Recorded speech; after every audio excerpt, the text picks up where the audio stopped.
Okay, let's get started. Good morning and welcome to today's Tuesday Market Outlook webinar. My name is Prakash Vijayanath. I'm a senior analyst here at Options Play, and today I'm going to be walking you through my thoughts and analysis on the current market. So before we get started, just the usual disclaimer. The types of securities, forms, and research tools used in this video are for demonstration purposes only and should not be considered a recommendation by Options Play or a solicitation or an offer to buy or sell any securities. This video is not intended to be used for individual tax, legal, or investment planning advice.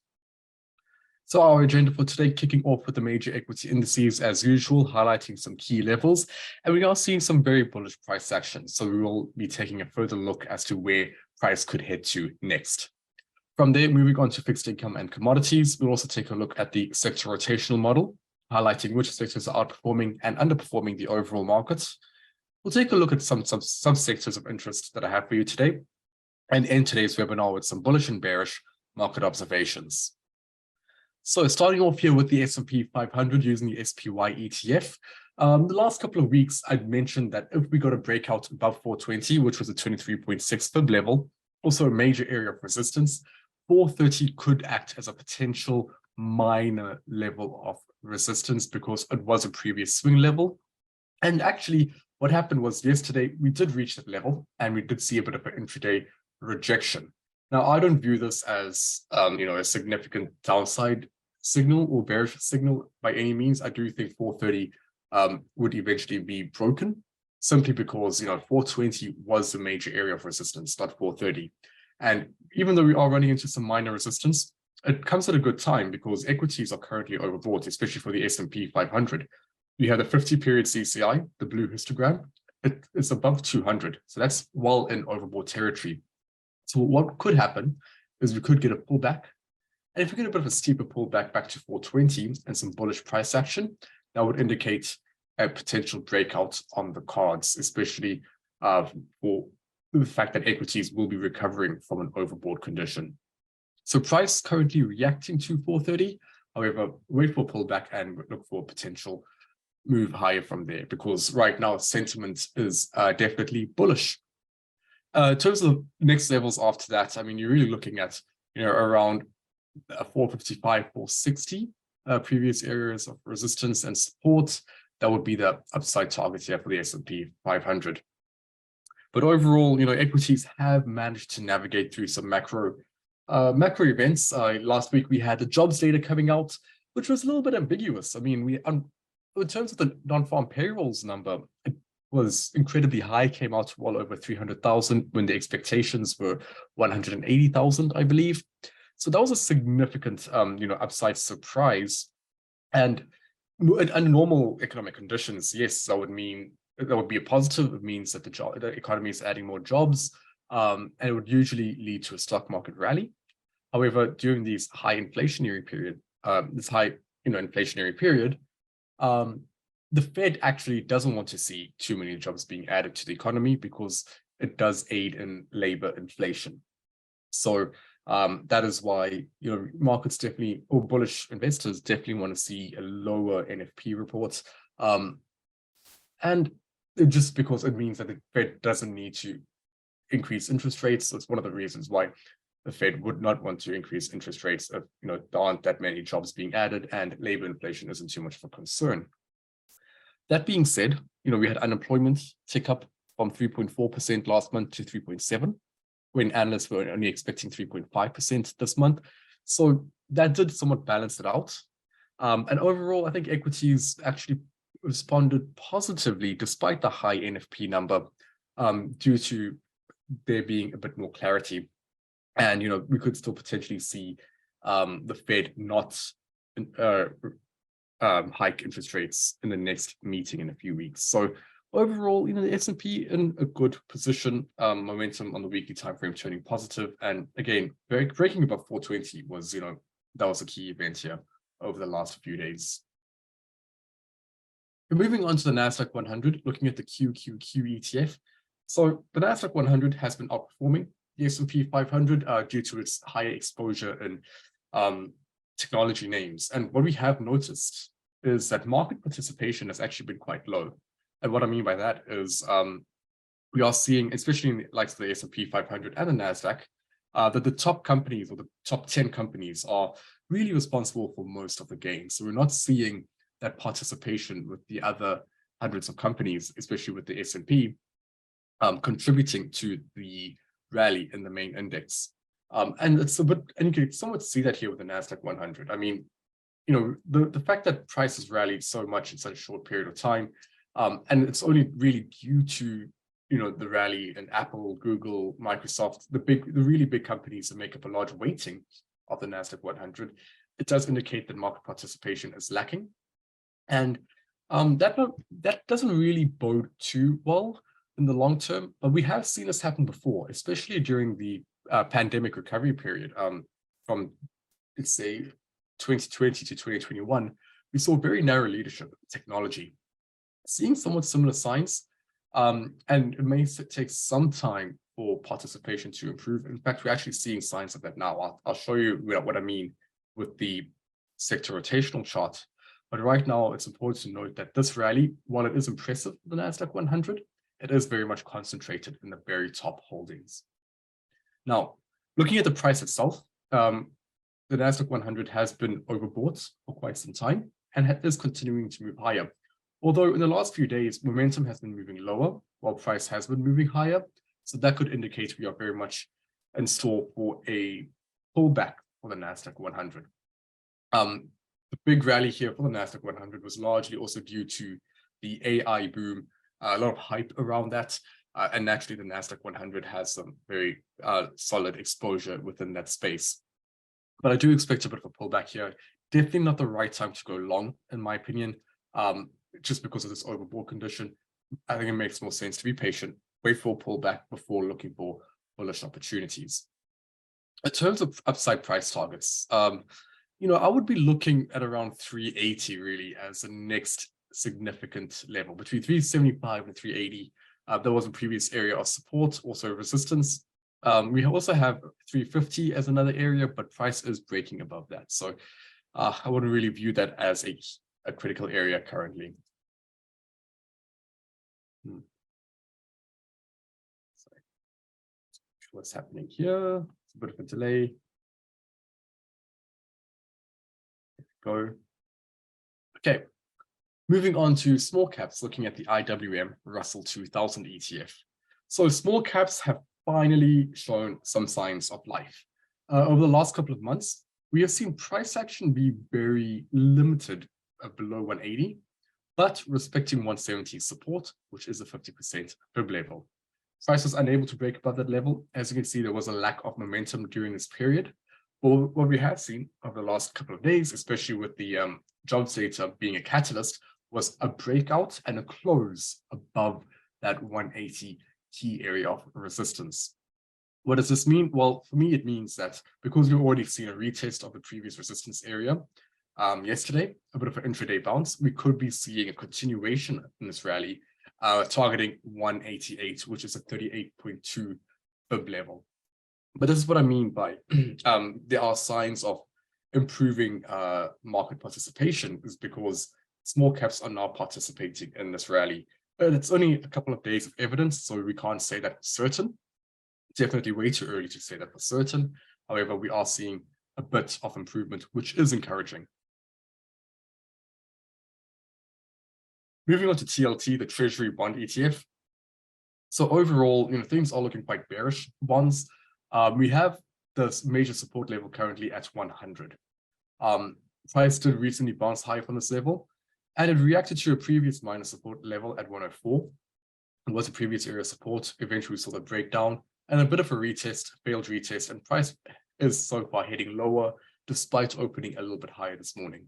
So the bias does lean to the bearish side, but as an actual trade setup, I don't think this is a great time, because there's a very limited downside move to a major support level at 100.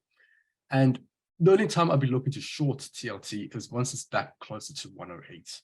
So you'd want to actually see a breakout to 108 before looking for shorting opportunities, because that TLT major resistance level is at 108, and price has failed to break above that now on multiple occasions. But for now, 100 holding very strongly as support, but definitely, even though things are looking quite bearish, you may want to wait for a better risk to reward bearish entry point. Moving on to the US dollar. So the US dollar over the last few days has consolidated and even pulled back slightly after finding major support at around the 101 level. We saw initially a breakout, followed by multiple rejections of just below 105. And that was really on the days leading up to the jobs data coming out. And then we saw price head lower, kind of retest its 21-day exponential moving average. We are also seeing an exponential moving average crossover, and we are seeing some bullish price action here, especially today. So in terms of the dollar index, my upside target here is still 105.50. That is a major area of resistance.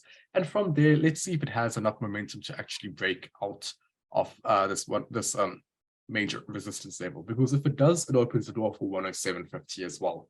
But for now, we have major support sitting at 100, major resistance sitting at 105.50, and price looking like it's heading towards that key area of resistance. Taking a look at gold. So again, always important to remember, gold moves inversely to the US dollar. And we are seeing, with the dollar strength, we are seeing a bit of gold weakness as well. Also, we are seeing a shift in sentiment to a more risk-on sentiment. And naturally, that means investors will be rotating out of a safe haven like gold and into more riskier sectors. So on the weekly time frame, we have a bit of a triple top here at around the 190 area. Price did consolidate this just below 190 for quite some time. Eventually, we've seen a breakdown below this 182.50 level. And that was a minor area of support. We were seeing multiple retests of that level and failed retests so far, already two. And even though price action is extremely choppy, it does look like this 182.50, I should say 184 area, sorry, not 182.50, 184. It does seem like that area is acting like a good solid area of resistance and potentially setting up gold for another leg lower. I'll be looking at 177 as the downside target there for gold. So a short move down. I mean, gold is still holding up relatively well despite a strong dollar, but we are seeing a bit of a shift in sentiment here for gold to a more bearish tone. Also, momentum on the daily time frame turning negative. Okay, taking a look at oil. I mean, oil has been a bit of a nightmare to trade over the last few weeks. We have the large range, which is between 81 and 63, and even some support at 70. And price has been pretty much, within this range now for quite some time, most of this year already. I mean, the whole of the year, I should say. And more recently, we saw a strong decline back down to 63, price forming a bit of a double bottom, and some consolidation after that. Now, there was a minor area of resistance at around 73. And what happened over the weekend was that Saudi Arabia, announced that it will be cutting its oil production by, I believe, 1 million barrels a day, starting from July.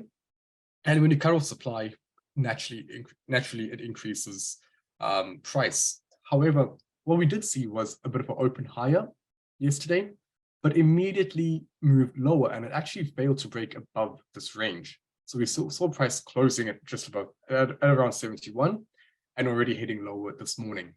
So even that that cut in oil price or in Saudi oil hasn't really seen price respect that, and is actually still unable to break above that 73, 74 minor resistance level.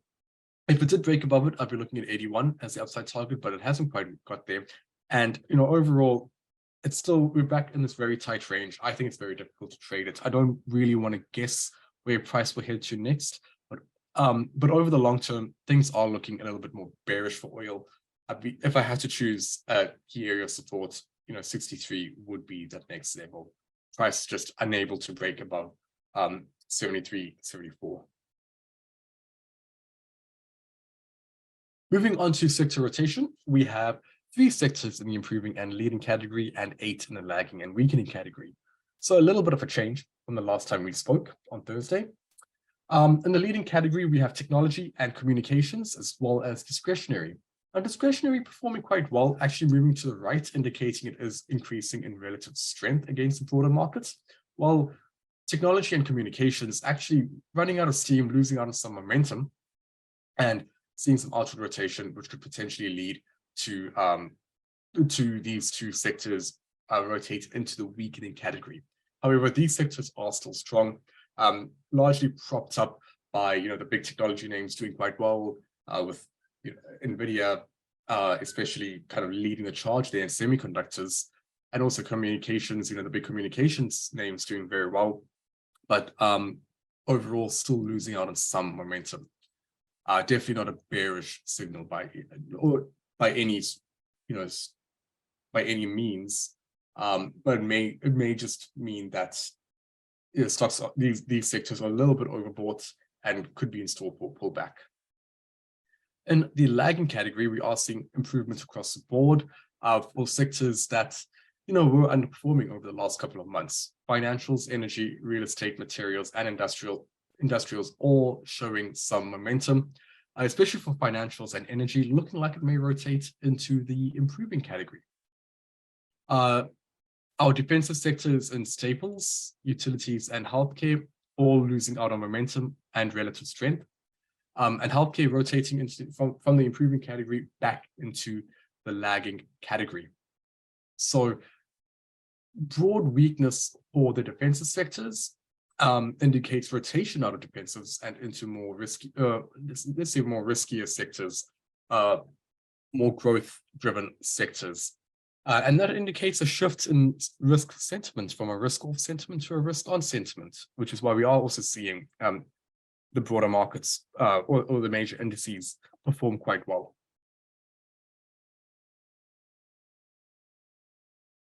Okay, taking a look at some subsectors of interest that I have for you today, we have semiconductors, SMH.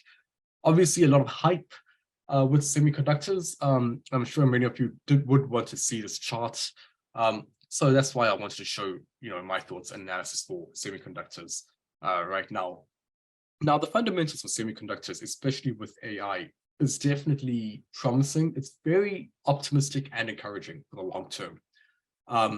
That being said, when I take a look at this chart, there's definitely a lot of hype around semiconductors right now. And that's for that reason, it may not be the best time to actually buy. I do expect a bit of a pullback from the current levels. I mean, for those of you that have followed me over the last few months, you would know that when I look at momentum and when I decide when something is overbought, it really has to do with whether the 50-period CCI is above 200. That measures long-term momentum. And if you take a look at how high the 50-period CCI went, it went up to 400. So that was heavily overbought. Naturally, it would decrease. There we go, sorry. Naturally, it would decrease, but momentum is still at around the 200 level. So it's still quite overbought and price isn't moving that much higher. So in terms of a buying opportunity, I think it makes more sense to wait for the pullback, potentially towards the low 130s, and then look for a nice risk to reward bullish opportunity.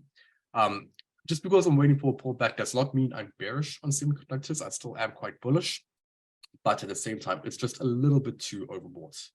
In terms of upside targets, the immediate one is 160, but over the long term, if you do want to be a longer term holder of semiconductors, this ETF, I do think price will break above that 160 level sooner rather than later.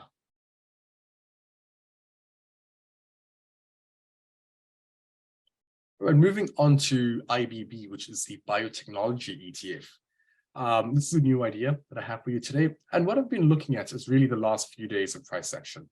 Overall, price is stuck between this range, between, let's say, 138 and low 120s.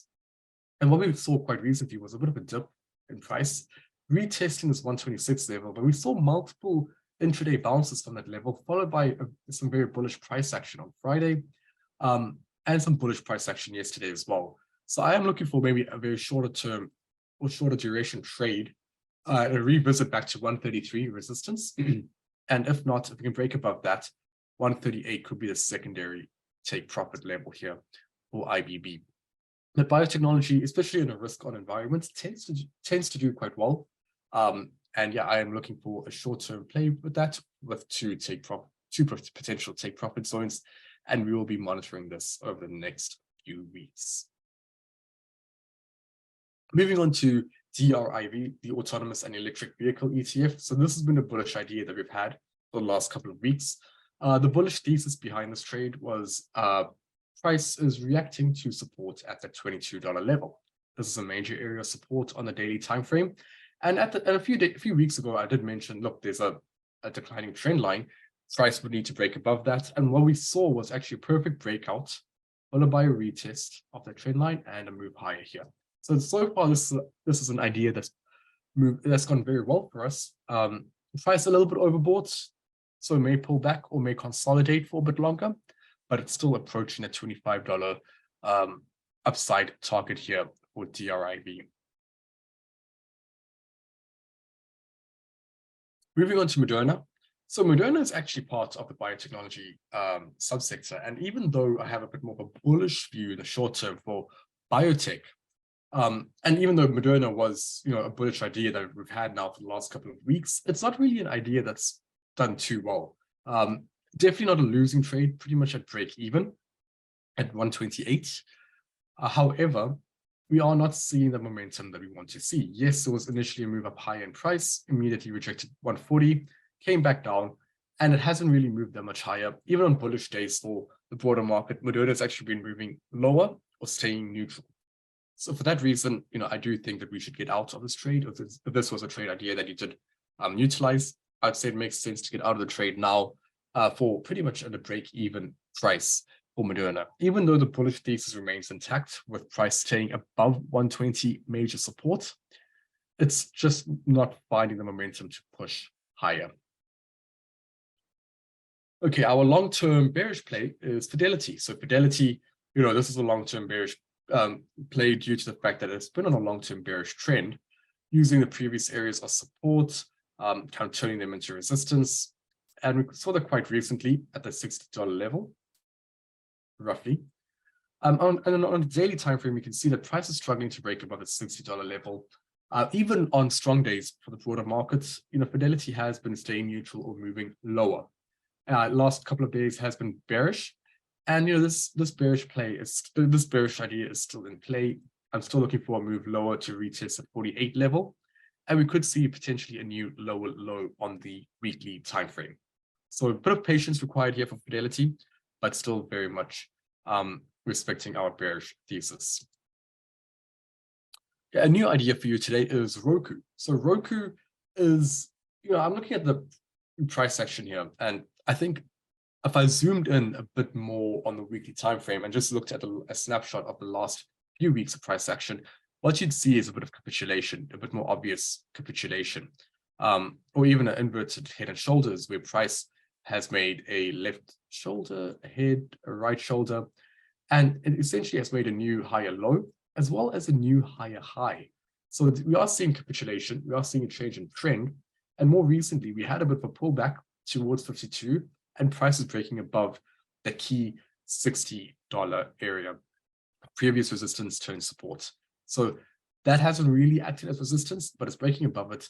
And that does signal for a move potentially back to 68 or even higher to form a new higher high on the daily time frame. So Roku coming back to life here after a couple of years. Also, we have momentum turning positive here, just yesterday, or on Friday, I should say.